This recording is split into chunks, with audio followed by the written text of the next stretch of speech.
Well, the war between 7 News and 9 News shows no sign of ending, with both TV networks claiming victory in 2025.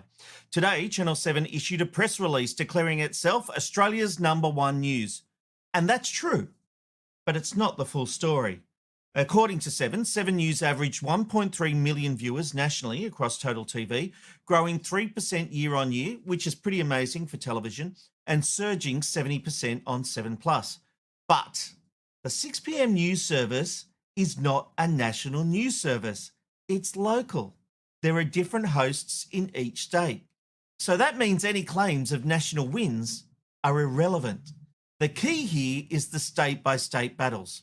Back in July, Nine put out a release claiming victory in Brisbane, Sydney and Melbourne based on weeks 1. All 3 markets had passed the magic 21 weeks out of 40, making them unbeatable.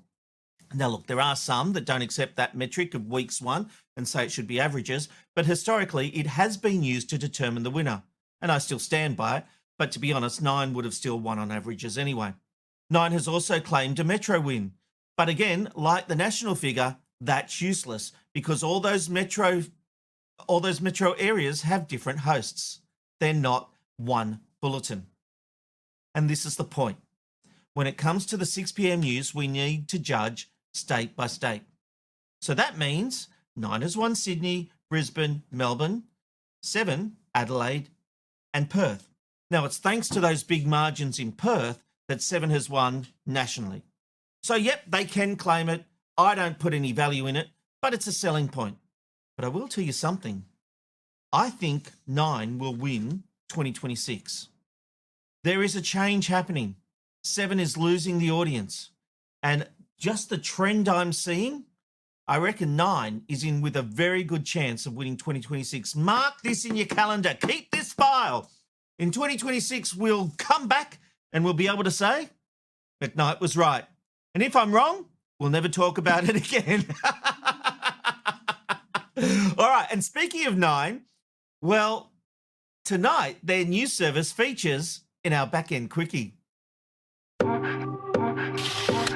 It's time for a Backend Quickie.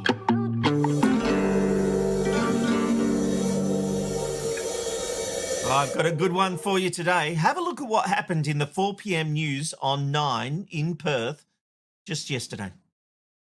Owen Leonard, when can we expect an official opening? Well, Michael, a new look whacker complete with a water slide was set to be open for the public to enjoy by November.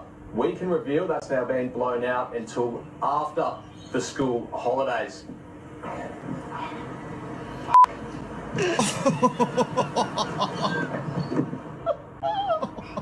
Is still set to be completed by the end of the year. A series of testing will then need to be undertaken on facilities. At that time as well, the WAC will commit some of their resources to the Perth Scorchers for the Big Bash League season, but the state and federal governments will need to align and agree on a new opening date. So this will push out beyond January, but there are still the hopes that it will be complete in time for the end of the cricket season. Michael?